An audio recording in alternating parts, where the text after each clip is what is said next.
Cher Laurence, voilà, l'info, je ne l'ai même pas dit pendant la pub. L'info principale, c'est, eh bien, en fin de compte, le détroit d'Ormuz restera fermé. Voilà. Il s'est annoncé à l'instant par les Iraniens. Parce que, voilà, à cause du Liban, le fait qu'il commence. Oui, parce qu'il n'y a, pas eu la trêve. Il n'y a pas eu de trêve. Voilà, pas de trêve libanaise, voilà. De toute façon, dans le plan, c'est inscrit. Donc, Attends, Netanyahou, voilà. Et son madame. Non, mais pardon. Madame. Madame, elle voulait dire aussi que au niveau des médias, comme tu disais, par rapport à BFM. Donc moi, je suis simultanément, j'ai Le Monde en widget et j'ai Twitter, donc médias alternatifs. J'ai même eu Le Monde qui dit non, mais les Iraniens sont très mitigés par rapport à ce qui s'est passé là. Alors, faudrait savoir, c'est-à-dire que c'est quand même très compliqué. On a déjà un Trump, chez nous un Macron qui dit tout et son contraire, et en plus des médias, entre des médias qui sont comme dans temps de guerre, c'est-à-dire qui nous racontent un peu n'importe quoi, je sais pas qui sert quels intérêts, mais en tout cas pas les nôtres, et à côté des médias alternatifs qui essayent de comprendre ce qui se passe. Donc c'est normal qu'on est en pleine confusion, et que comme fait Didier, on se rattache au point, au pragmatisme, c'est-à-dire les points exactement qu'il y a. Au rationnel. Au rationnel, et puis aussi de pas se laisser embarquer dans l'émotion de panique, parce que c'est quand même très paniquant ce qui est en train de se passer. On a l'impression que l'embrasement, là, ça y est, il peut partir très facilement, avec en plus le nucléaire. Non, mais de toute façon, je pense qu'il faut être clair par rapport... je pense évidemment les succès iraniens dans cette affaire qui vont en plus gagner du temps, c'est que Donald Trump, il est empêtré dans ce conflit iranien. Donc maintenant, il y a une décision qu'il ne pourra pas prendre, c'est de dire « je me retire ». Il ne peut pas se retirer. Il ne peut pas se retirer. Parce que je pense que les conditions du retrait seraient tellement catastrophiques pour les États-Unis qu'il est condamné à rester. Donc dans 15 jours, ça continuera. Oui, et ça va continuer.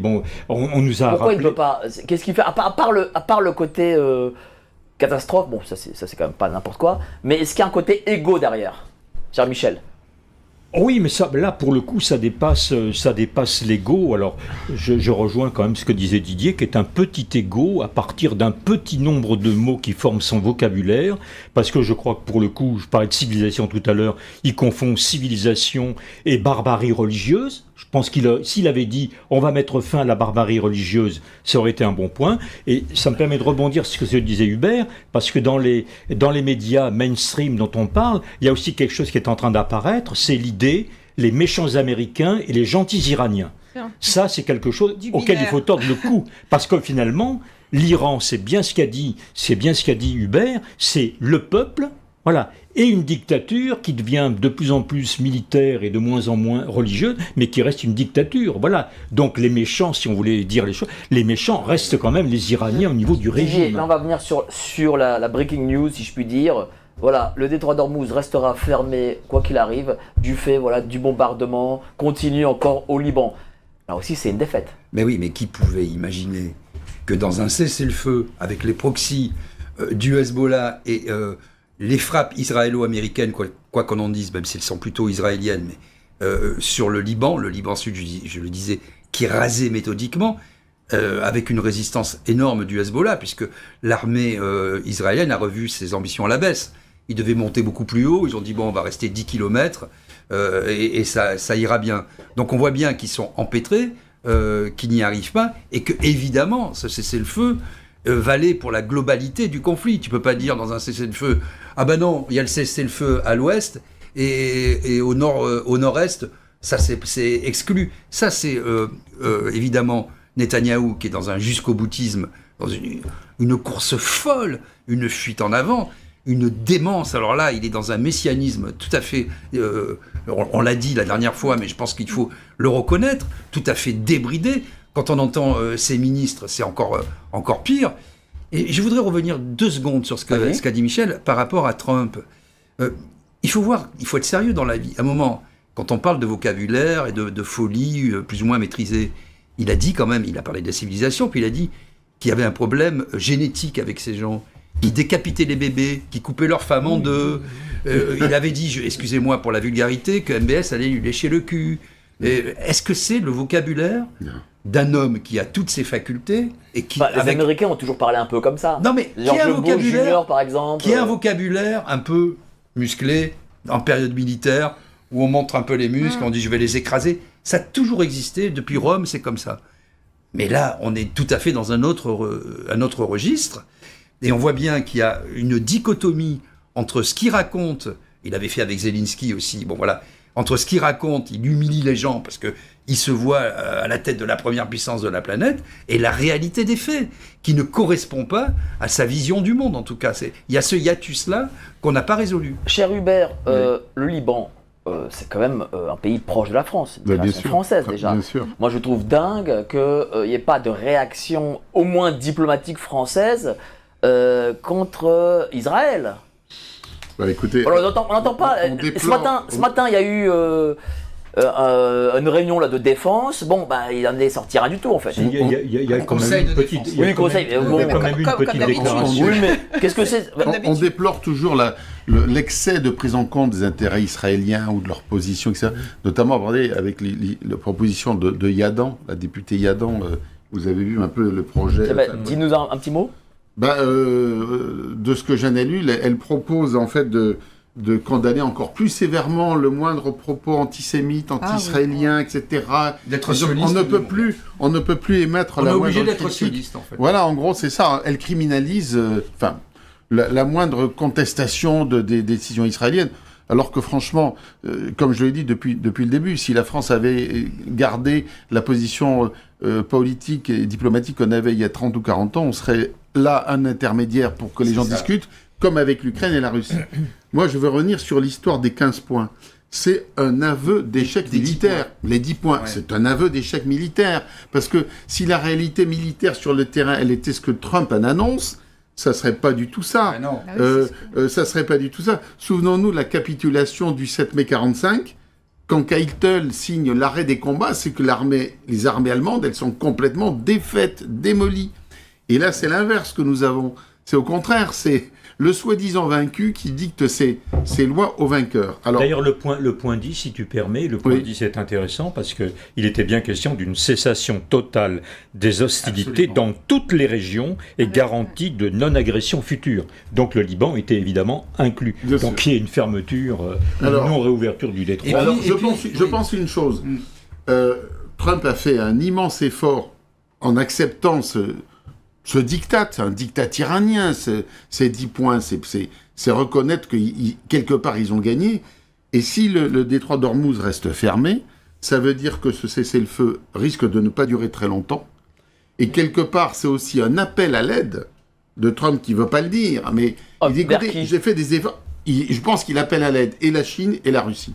En disant, pas l'OTAN. Je pense que l'OTAN, il veut pas tellement jouer avec l'OTAN parce que pour lui, il trouve que les Européens ne jouent pas le jeu, qu'on on consacre pas assez de milliards à nos armées et qu'il fait tout seul le boulot. Et il a demandé encore une rallonge au Congrès qu'il risque de ne pas avoir. Il y a aussi ça le problème, c'est qu'il demande plus d'argent, plus de moyens, et il se rend compte qu'au Congrès, il risque d'essuyer une défaite. Non mais soyons clairs. Oui, il risque d'être battu. C'est un changement majeur de l'ordre mondial, de la façon de faire la guerre et de toutes les certitudes du monde occidental. C'est-à-dire que, et d'ailleurs Emmanuel Macron qui va mettre des milliards et qui se met en scène de façon un peu grandiloquente, c'est le moins qu'on puisse dire, sur ce nouveau sous-marin porte-avions. Porte-avions, oui. À quoi servirait un porte-avions aujourd'hui? Ça ne sert plus à rien. C'est-à-dire que des gens avec quelques drones qui valent quelques milliers de dollars et des défenses thermiques qui sont capables de suivre des missiles et des avions les plus perfectionnés au monde, des millions de dollars. Je veux dire, à force de... L'échec, il est là aussi, hein, de mitrailler comme ils l'ont fait. Ils ont rasé Gaza, ils ont rasé le sud Liban, on mitraille, on bombarde, on envoie des bombes. La réalité, c'est que les mouvements dits terroristes sont toujours en place, que les structures sont toujours en place, et que on ne peut rien imposer, même pas l'ouverture du détroit. Merci. C'est quand même fou. Cher, tu voulais rebondir, et puis ensuite je voulais te poser la question justement sur le Liban. Voilà, comment se fait-il que la France, ne va pas taper dans la porte des Israéliens et dire écoutez. Je sais pas moi, de manière diplomatique, il fait venir Macron fait venir l'ambassadeur d'Israël, à l'Élysée, et puis non. Comme le Liban, c'est quand même un pays déjà, on se pose la question de la diplomatie. Est-ce que ça existe encore? Est-ce qu'il y a encore des diplomates, vu comment ça se règle en ce moment, on a l'impression de gros bourrins entre eux, là, et qu'il n'y a plus de règles, puisque, effectivement. Après, par rapport au Liban, oui, mais on ne comprend pas déjà la position de Macron par rapport à ça, et même par rapport à Israël. Est-ce qu'il veut négocier? Est-ce qu'il veut discuter avec Israël? Tout ça est flou. En fait, on n'a pas vraiment de la version claire, son rapport avec Netanyahou, plus après toutes nos histoires internes où effectivement est condamné tout antisémitisme, parce qu'apparemment dès qu'on dit quelque chose, on est antisémite, alors que réellement ça n'a strictement rien à voir. Ça commence à moins marcher quand même. Alors maintenant il y a aussi mettre du racisme aussi, bon ça on a vu par extension. Mais la pétition a déjà dépassé les 500 000 signatures contre la proposition Yadan pour le coup. 500 000 Non mais c'est vrai qu'on est un peu au milieu du guet, pardon, vas-y je t'en prie parce que j'ai trop parlé. Simplement je crois que Emmanuel Macron a choisi une fois pour toutes de ne pas se mêler de cette affaire. D'abord parce qu'effectivement, on se rappelle qu'il n'a pas été prévenu de l'attaque. Oui, mais quelqu'un qui a une psychotimien par rapport à un pays qui est création française, ne pas réagir, ne pas se mêler, c'est quand même pas rien. Il a quand même la lucidité de l'examen des rapports de force. Et on voit bien que alors, quelque le rapport part, de force israélien est supérieur. Il n'est plus en position d'être le médiateur de quoi que ce soit. Mais est-ce que ça veut dire qu'aujourd'hui, le rapport de force israélien est supérieur au rapport de force français? Ça ne veut pas dire ça. Bon, alors, d'abord, je pense que pour ce qui est d'Israël, et sans rien expliquer de ce qui se passe actuellement sur le terrain, mais la psychologie d'Israël, c'est toujours d'avancer l'idée de menace existentielle. Bon, ce qui est quand même pas un fantasme, puisque l'Iran l'a rappelé et ne dément toujours pas. Donc c'est pas la même chose, parce que Donald Trump, il nous a inventé une menace iranienne que l'on sait existante depuis 47 ans. Donc, ce que je veux dire, c'est qu'il a inventé une urgence à intervenir, voilà, en arguant du fait que les Iraniens s'apprêtaient à frapper des bases militaires américaines un petit peu partout. Voilà. Alors, l'autre chose, c'est que, encore une fois, on est là face à quelque chose qu'on n'a pas bien perçu, je crois, c'est que les forces attaquées sont des forces terroristes. Et on attaque les forces terroristes avec les moyens traditionnels militaires. Ça peut pas marcher. Ça peut pas marcher. Je dirais que le deuxième volet, c'est que l'OTAN est morte. Et que Macron lui-même tire des conclusions que l'organisation du traité Atlantique Nord est morte. Et que c'est pour ça qu'on essaie de relancer. Alors, malheureusement, il le fait avec la souveraineté européenne, l'oxymore qui veut rien dire. On va pas faire une armée européenne. Ça fait 70 ans qu'on parle d'armée européenne. Bon, il faut faire une armée française. Et puis, il faut se retirer de tout. Mais donc, on prend quand même acte que l'OTAN n'existe plus, qu'on a un rôle spécifique à jouer au Liban et dans le monde arabe, qu'on ne sait pas trop où est la Turquie, qu'on ne sait pas trop si les Américains sont encore nos alliés et Israël sont encore nos alliés, et que le monde est en pleine recomposition, ce que je disais tout à l'heure, et que les alliances traditionnelles historiques, elles sont mortes de fait avec cette guerre. Merci à toi. Cher Hubert, dernière dépêche, guerre au Moyen-Orient, 254 morts et 1165 blessés au Liban. Après les frappes israéliennes, l'Iran menace de répliquer. Là, écoutez, ça montre bien que ce cessez-le-feu risque d'être de très courte durée, et que la France, bon, on a eu quand même 83 morts, vous savez, le camp du Drakkar en 83, donc ça a quand même laissé des traces dans l'armée française, cette histoire. Donc on a beau être contre le Hezbollah et vouloir éradiquer les mouvements terroristes, on n'est pas prêt à aller sacrifier 500 soldats français au Liban. Et ça, Netanyahou le sait très bien. Mais bien sûr. Et c'est pour ça qu'il fait ça. Bien sûr.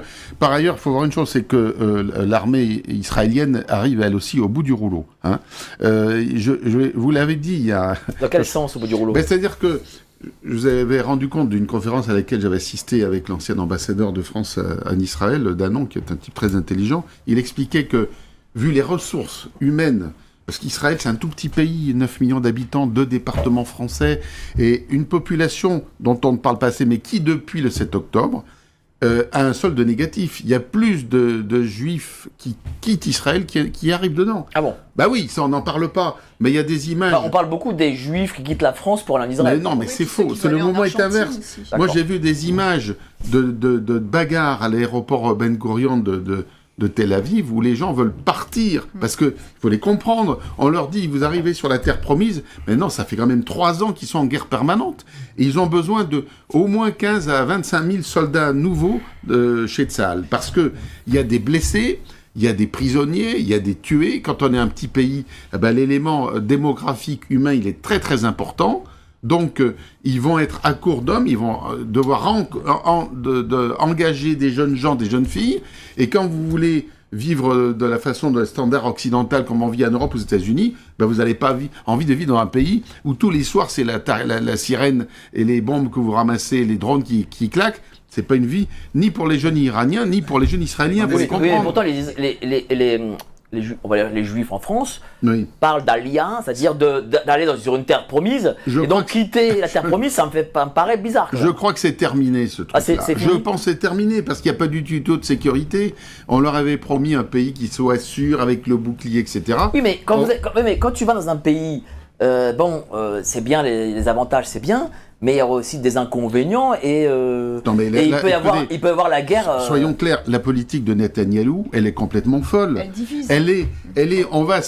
On va s'étendre au niveau géographique, on va prendre Gaza, la Cisjordanie, le sud du Liban, mais plus il essaie de s'étendre, et plus la sécurité intérieure, elle est menacée. Il n'y en a plus de sécurité intérieure en Israël. Il y avait un double échec de Netanyahou avec ce cessez-le-feu. Enfin, il y en avait un qui était avéré, le cessez-le-feu, c'est un échec pour Netanyahou. Il se prend une gifle monumentale, parce que pour lui, c'est pas une bonne nouvelle. Mais la deuxième mauvaise nouvelle, c'était si Trump n'avait pas considéré que Israël put continuer cette guerre. Et il n'a rien dit. Et donc, en bombardant Beyrouth aujourd'hui, il savait que, de façon assez mécanique, il allait provoquer ça chez les Iraniens, que le détroit d'Ormuz serait fermé, parce que lui, ce qu'il veut, c'est continuer la guerre, continuer à enliser les États-Unis, parce qu'ils sont un peu au milieu du gué, et faire en sorte que plus il y a de monde qui fera la guerre, plus Israël sera soutenu, plus ils avanceront, plus dans leur tête, ils auront... Non, mais ça montre aussi... C'est ça qui est fou, quoi. Ça montre l'échec aussi. Oui, et dans la continuité de ce que tu dis, ça montre aussi que Donald Trump n'a pas une pleine maîtrise de Netanyahou, et c'est le moins que l'on puisse dire. Voilà, Netanyahou, c'est un solide dirigeant politique, comme peuvent l'être d'ailleurs les dirigeants. Bien sûr qu'il fait. Alors, simplement sur Donald Trump, je pense que par rapport à ce que tu disais sur évidemment la capitulation qui est inscrite dans ce plan à 10 points, je crois que Donald Trump n'est pas assez fou pour ne pas se rendre compte, effectivement, de la teneur du contenu. Donc, il ne peut pas accepter, dans sa psychologie, de perdre la main.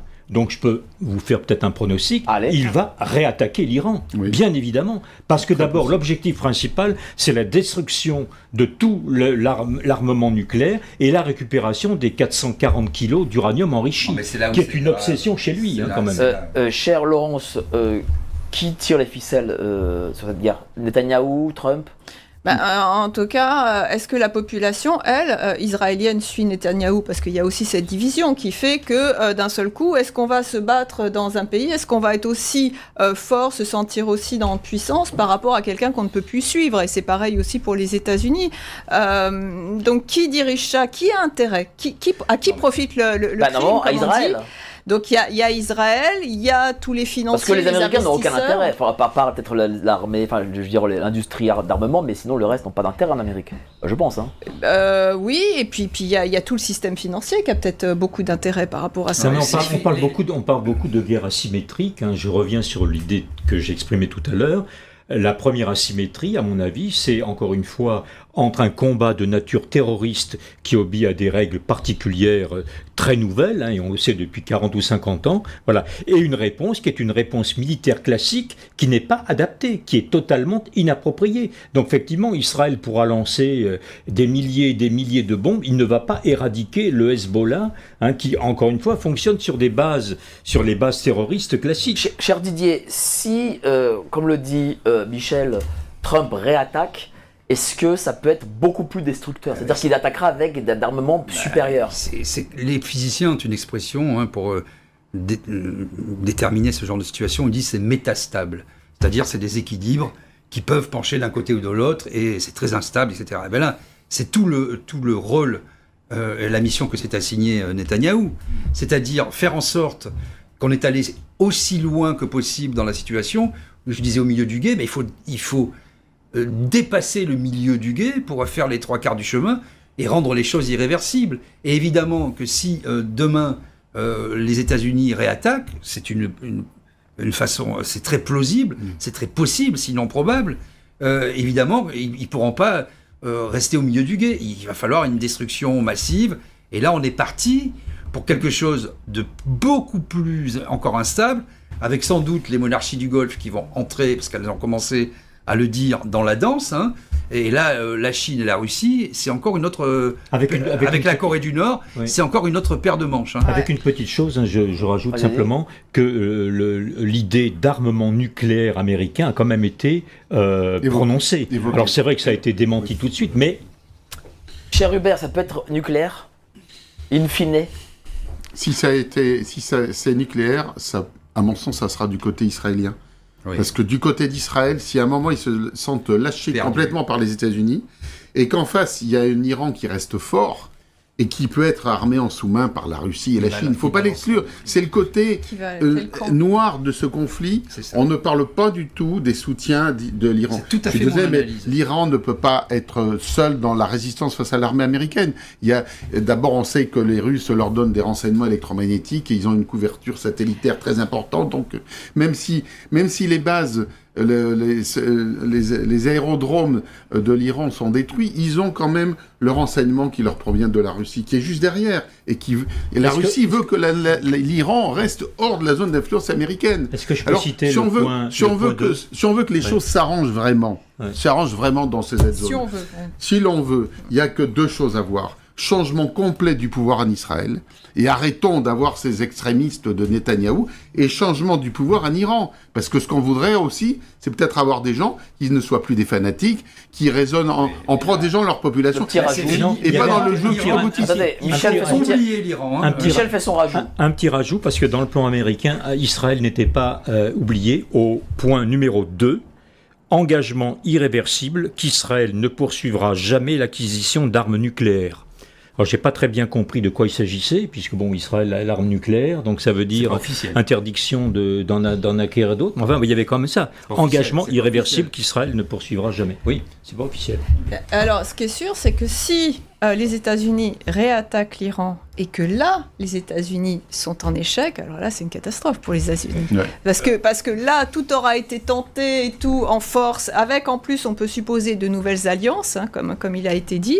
Là, qu'est-ce qui va rester des États-Unis en termes de puissance ? Cher Laurence, est-ce que les Américains ont déjà combattu seuls, ou avec un petit pays comme Israël, un pays équivalent à l'Iran, un pays aussi important, avec quasiment 100 millions d'habitants ? Moi, je ne crois pas.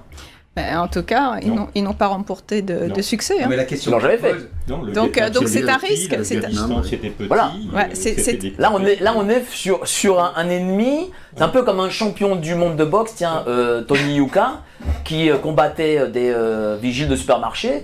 Et un jour, on lui a mis un champion du monde et il s'est fait rattraper. C'est pas tellement la taille qui importe ou qui importe seul, hein, parce qu'on a bien vu qu'un tout petit pays... Oui, mais la taille est la technologie. Oui, mais un tout petit pays comme le Vietnam a quand même résisté pendant 15 ans avant finalement... voilà. Mais je pense encore une fois que dans cette affaire, il faut bien savoir que les victoires, c'est pas simplement ce qui se passe sur le terrain. Les victoires, c'est aussi ce qui est dans l'ordre de la communication. Donc même si, effectivement, il n'arrive pas à se débarrasser de l'Iran, il dira toujours « Ah ben oui, mais il y a des objectifs nouveaux qui ont été atteints, et ainsi de suite. Ça peut durer des décennies. » La question qui se pose, qui est intéressante, qu'on a évoquée là, sur celle des changements de régime. Attention au tropisme occidental. C'est-à-dire que croire qu'aujourd'hui, avec tout ce qui s'est passé depuis 40 jours, on a affaibli l'Iran, parce que bien sûr, il y a le fils du Shah qui dit oui, je suis là, etc. On le voit. Mais ça, c'est la diaspora. Ça n'existe pas dans la vraie vie, ça. Ouais.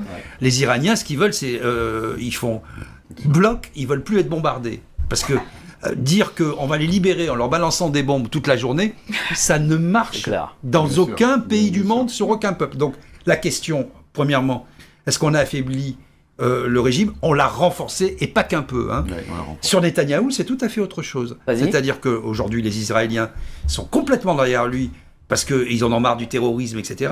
Et il est condamné à réussir. S'il perd, s'il est lâché par les États-Unis, ça sera la curée. Merci. Et il va avoir tout le ciel qui va lui tomber sur la tête, y compris ses problèmes judiciaires.